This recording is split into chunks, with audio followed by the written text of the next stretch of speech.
Hello guys, how are you? I'm Hardeep Singh. Welcome back to your own YouTube channel. IELTS updates and recent exams. For more updates related to recent IELTS exam writing test topics, listening, reading, practice test, and speaking, you got guesswork. Please, guys, participate in everyday listening and reading practice test to achieve your desired band score in your actual IELTS exam. Please hit the like and subscribe button. Press the bell icon for the upcoming notifications. Don't forget like, subscribe and share my YouTube channel and my Facebook page, IELTS updates and recent exams. Part 1. First, you have some time to look at questions 1 to 6.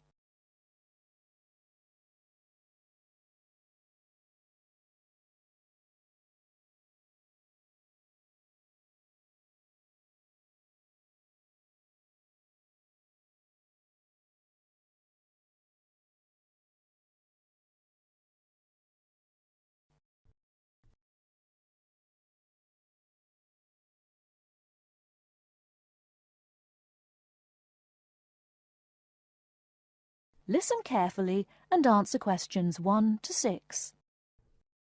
Hello, my name is Emiliano. I am a student here and I'd like to rent a house for 6 months. Okay, well, you've come to the right place. We specialise in short-term rental. First of all, I would like to get a few details from you. Can you give me your full name, please? Yes, it is Emiliano Nespla. And can you tell me your present address, please? Yes, it's 17 Middleway, Penrose. I'm living with a homestay family at the moment. That's great. Now, do you have any identification with you? Oh, and we will need a reference from someone who knows you here. Maybe your homestay family. Yes, okay. Here's my passport and the card from my language school. My referees can be Mrs. Alice Thompson. She's my homestay mother and she wouldn't mind, I'm sure. You can contact her at the same address as me, of course. Okay. If we need to contact you, should we leave a message with your homestay? No, you can speak to me directly. My cell phone number is 021 548 3534. Great. Now, do you have a bank account? You will need to pay your rent by direct debit. You know, it will come out of your account automatically every month. Okay, I don't have my bank account details with me now, but I can get them and bring them back later today. That's fine. Now, can you tell me what kind of house you are looking for? Do you want to rent by yourself? No, I'm looking for a 3-bedroom house. I want to rent with my 2 friends. I will bring them in to see you later today. Okay. And what areas are you interested in renting in? Well, here's a map. Can you see my school? I don't have a car, so I need to take some kind of public transport to school and I don't want to travel for more than 30 minutes each way. Do you think you have anything which is suitable? Yes, we do. Here is a list of available properties. I'll highlight the ones that could be of interest to you. Look at the map and go and have a look at the houses with your friends. Do you have a friend with a car? Yes, I do. Good. So go and look outside the houses. It will give you an idea of what the area is like. But remember, don't go into the garden or knock on the door. If you want to go in and have a look, let me know and we can arrange an appointment. Okay, can you give me an idea of price? Yes. If you look at the list, you can see the weekly rent written next to the house address. Oh yes, I can see it now. Do I need to pay anything else? Yes, you need to pay a deposit which you will get back when you move out, and you have to pay a non-refundable agent fee which is equivalent to 1 week's rent. You will have to pay your bills when they come in every month too, of course. Okay, well, thank you very much for your help. What time should I come back with my friends and my bank details? How about 2:30 this afternoon? That sounds good. Thank you for your help. I'll see you later. Thanks for coming in. Goodbye. Before you hear the rest of the conversation, you have some time to look at questions 7 to 10.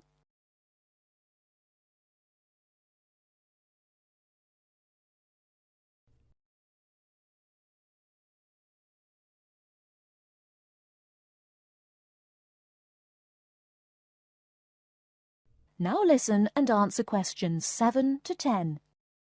Hey, don't throw that can away. Why not? I finished with it. Yes, but you can recycle things like that. Oh, I haven't got time to recycle everything I throw away. That's a terrible attitude. Don't you care about... Hello, you two. Hi, John. What are you arguing about? Oh, Sam says he doesn't have time to recycle. What do you think? Well, I agree that it can be difficult sometimes. Do you always recycle everything then, Mary? Yes, I think everyone should. I mean, look at the state of the planet. If we don't all start making an effort now, it could be too late. Well, one of the reasons I don't recycle as often as I should is that I don't really know where to go. There are no recycling facilities near me. Well, I know I said I haven't got time, but actually there is a bottle bank near the supermarket just up the road. So I suppose there are limited local facilities.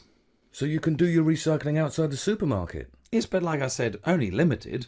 It's only a bottle bank. Well, I don't have a car, so it's very difficult for me, but I still do it. Sometimes a friend comes over and we take our recycling together, but not very often. So if your facilities are limited, then mine are very limited. Well, I suppose if you go to all that trouble, I might make more of an effort. Good. If it was up to me, I'd encourage more people to recycle. How? Well, how about some kind of incentive? A reward for anyone who makes an effort to recycle? That's a good idea. But if you think everyone should recycle, then why not penalise those who don't recycle instead of giving something to people that do? If there was a fine for anyone caught throwing recyclable materials in the rubbish, people would take more notice. Well, now you're going too far. Do you really want anyone going through your rubbish just to check if you're following the rules? No, I don't think fines are a good idea. Well, I think we should be doing something. Anyway, I have to go. I've got my social science class next. See you later. Yeah, see you later. Bye. That is the end of part 1. You now have half a minute to check your answers.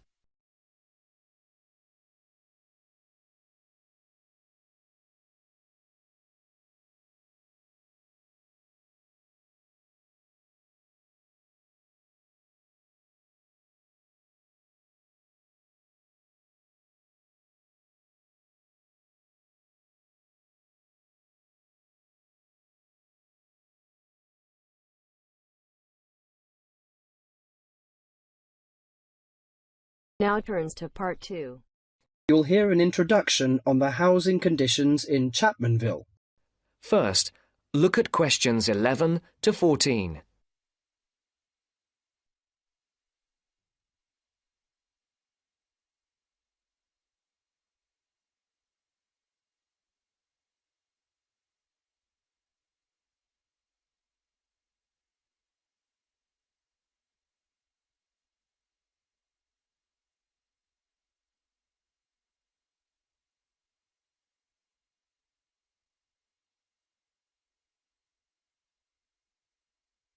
Listen carefully. Hi, I'm Gavin Murray. I'm the rental manager for the Central Chapmanville Real Estate Agency. I'm a real estate agent, much like any other, in that I help people buy and sell houses. But about half of my time is spent working to assist people in renting houses and flats. I've been in this business for 12 years now, and I know the city very well, in terms of which areas are the better places to live and how much it costs to rent in these areas. Now, I normally divide Chapmanville into 3 areas in terms of rental prices. Generally speaking, the area in the northern part of the city is the low end of the spectrum, the cheapest housing. So if you're looking to spend as little as possible on rent, I suggest you look there. The most expensive area would be the eastern part of Chapmanville. Most people think it's the prettiest part of the metropolitan area because of all the hills and parks. As so many people desire to live there, housing prices tend to be quite high. The middle market in terms of price for accommodation is found in the city's western and southern areas. Now, let me give some examples of how much it will cost you to rent in these areas. Let's imagine you're a single person looking for a 1-bedroom flat. In eastern Chapmanville, you would be paying no less than $650 a month for such a flat. You won't find anything for less than that. But a lot of people pay as much as $1,100 per month or more. The higher-priced flats are usually the ones in the hills, which run through the east. They've got the best views of the city. A similarly sized flat in the west of the city and the south, 2 for that matter, would cost you at most $650. But there are many flats going for less, and if you look around a bit, you can find one for as little as $350. That's quite a reasonable rental price for most people. If you find that too expensive, I suggest you head to Chapmanville's north, where the cheapest flats are to be found.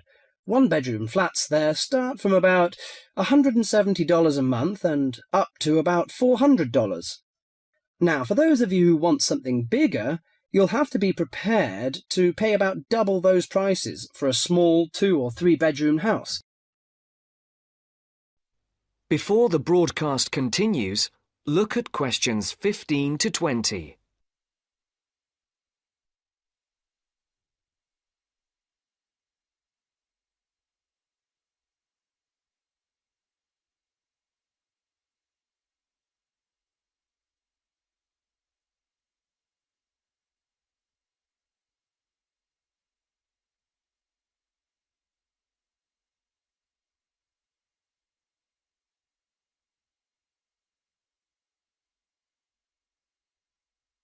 You will now listen to the second part of the talk. For those of you who want something bigger, you'll have to be prepared to pay about double those prices for a small 2- or 3-bedroom house. That goes for any of the areas I mentioned. Okay, so much for prices. What are the advantages and disadvantages of these areas? Well, I told you that the eastern part of Chapmanville is the prettiest. There are lots of parks and lots of trees all around there. Oh, I should mention that the only public transport in the east is the bus. There aren't any trains, so it's not that convenient, as you can imagine, even though it's richer part of the city. In the south, you've also got the river, but you won't find too many parks there, because of all the factories alongside the river. In fact, there's quite a bit of industry in the south, which makes it a less desirable place to live. Still, the south is convenient because of public transport. The south has very good train services to the city centre, as well as buses, and that's why a lot of people choose to live there. I said earlier that western and southern parts of Chapmanville are about the same in terms of the price you pay for accommodation. They also have the same sort of public transport services, but the two areas are quite different in other ways. The west is next to the bay, so it's quite attractive in that sense, but there are a couple of problems with the west. One is that the bay is polluted, so polluted in fact that you wouldn't want to swim there. I used to take my family there about 10 years ago, but now I wouldn't go near it. The other disadvantage of the west is that it is where the airport is, the Chapmanville International Airport. The noise can be quite annoying. Lastly, the north. In northern Chapmanville, as I said before, housing is cheap, quite cheap in fact, but you pay in other ways. For example, the area is very low and made up entirely of wetlands. It's beautiful in a way, but it attracts an incredible amount of insects for most of the year. The mosquitoes there are really bad. This makes things quite unpleasant, and so few people have any real wish to live there. But if money's a problem, that's the place to go. Just bring your insect repellent. Let me finish by again welcoming you all to Chapmanville and wishing you good luck in finding accommodation and settling down in whichever part of the city which suits you best. That is the end of part 2. You now have half a minute to check your answers.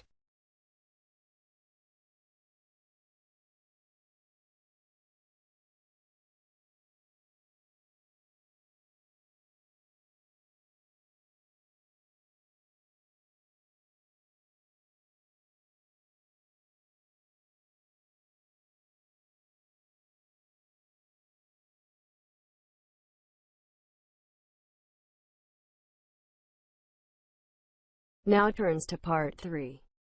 You will hear a student called Sarah talking to her college tutor about some research she has to do as part of her course. First, you have some time to look at questions 21 to 27.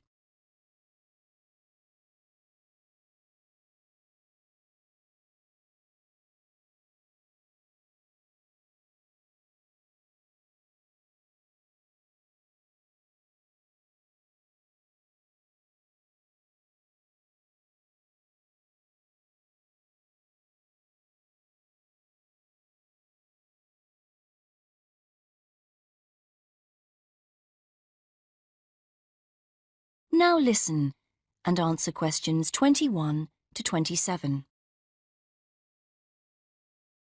Hello, Sarah. Hi.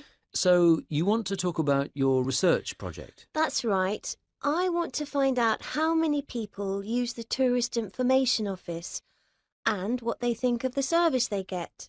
Interesting. Have you written your proposal yet? No, that's what I wanted to ask you about. What should I include? Someone said I should make a list of my aims first. Well, I don't know about a list.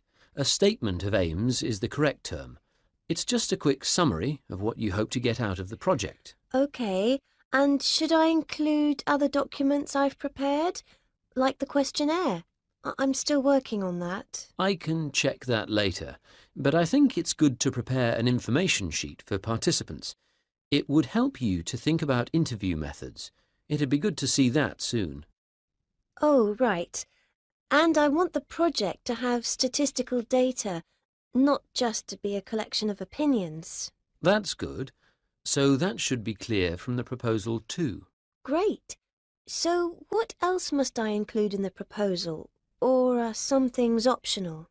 OK, some things that people normally put in a research proposal don't really apply to you, like any costs involved. That can be really important in some research projects, but as we don't have a budget, it's not something you need to include. Any costs have to come out of your own pocket, I'm afraid. Yes, I understand that. But I do need to know your criteria for choosing who to interview. I've got to check that you're using good sampling principles, for example. Sure. And what about the way I'm going to analyse my findings? That's not essential at the proposal stage on this project, but if you've got some ideas, include them, because it could save time later. OK. And do I need to make it clear how the report will be organised? Oh, I'm going to be giving you a template to use, so there's no need to go into that in the proposal. Great, thanks. Before you hear the rest of the conversation, you have some time to look at questions 28 to 30.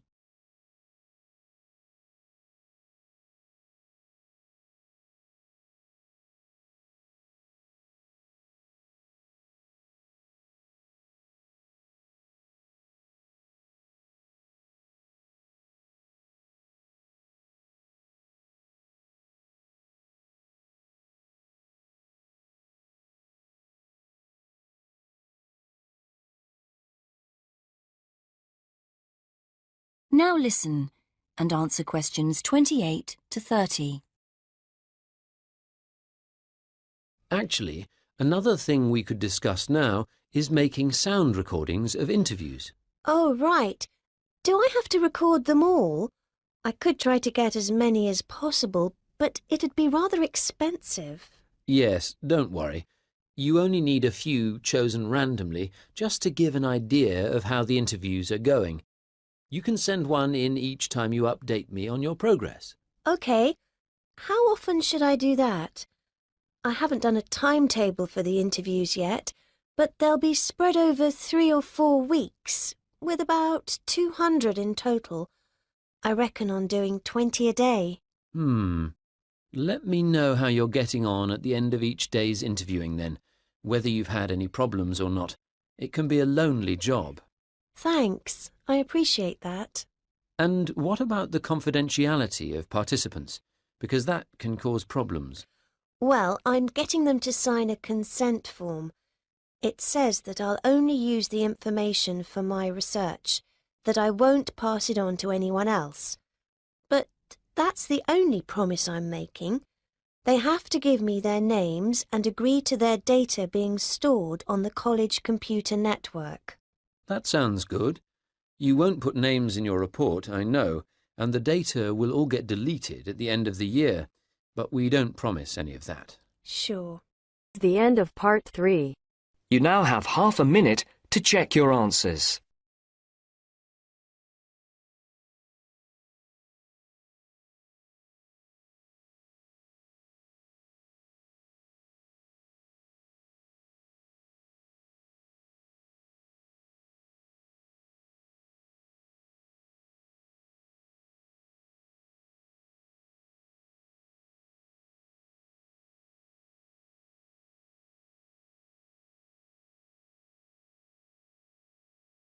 Now turns to part 4. You are going to hear a talk about security in the UK. First, you have some time to look at questions 31 to 40.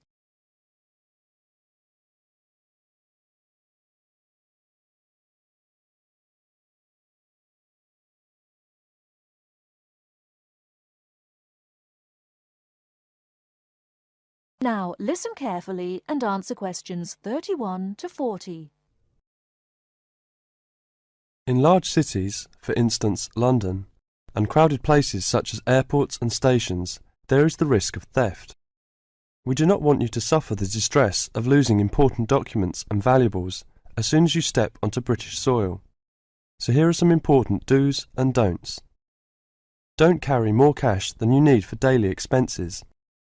If you stay at a hotel, do ask the manager to keep large sums of cash, documents and valuables in the hotel safe and give you a receipt for them. This is a free service. If cash is stolen, it is very unlikely to be recovered. Do keep separately a note of the serial numbers on your traveller's checks, so if they are lost you can inform your bank. Do take particular care of bank and credit cards. Do carry wallets and purses in an inside pocket or a handbag. Don't ever leave a bag unattended and make sure it is securely fastened when you are carrying it. Do carry jewellery and valuables such as cameras, radios and typewriters on you or with you and keep a note of any serial numbers. Do take special care of your passport, travel tickets and other important documents. Documents are at risk particularly at airports and stations where it is obvious that most people will be carrying them. Do make a note and keep it in a safe place of the number of your passport, its date and place of issue. This makes replacement easier if you are unlucky enough to lose it. If you don't want to carry heavy luggage around with you, you can leave it in a luggage office at most large stations and pick it up later. Keep the receipt so that you can reclaim your luggage. Check the opening hours or you may find your luggage locked away when you need it again. If you lose any of your luggage in transit, take this up immediately with the officials of the airline or shipping line. But don't worry too much.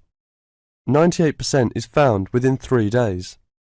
If you lose anything, go first to the lost property office at the airport or station, as it may have been found and handed in. If you lose your luggage in the street or suspect it has been stolen rather than gone astray, find the nearest policeman who will advise you what to do. That is the end of part 4. You now have half a minute to check your answers. So guys, don't forget like, subscribe and share my YouTube channel and my Facebook page. IELTS updates and recent exams. For more updates related to recent IELTS exam writing test topics, listening, reading, practice test and speaking, you got guesswork. Please guys, participate in everyday new IELTS listening and reading practice tests to achieve your desired band score in your actual IELTS exam. For more IELTS material, visit my official website www.ieltsupdatesandrecentexams.com. The link is given below in the description. If you need PDF files of latest IELTS material, then please join my Telegram channel. So guys, please write your score below the comment section. Again, thanks for listening. God bless you all guys. Stay tuned, stay safe.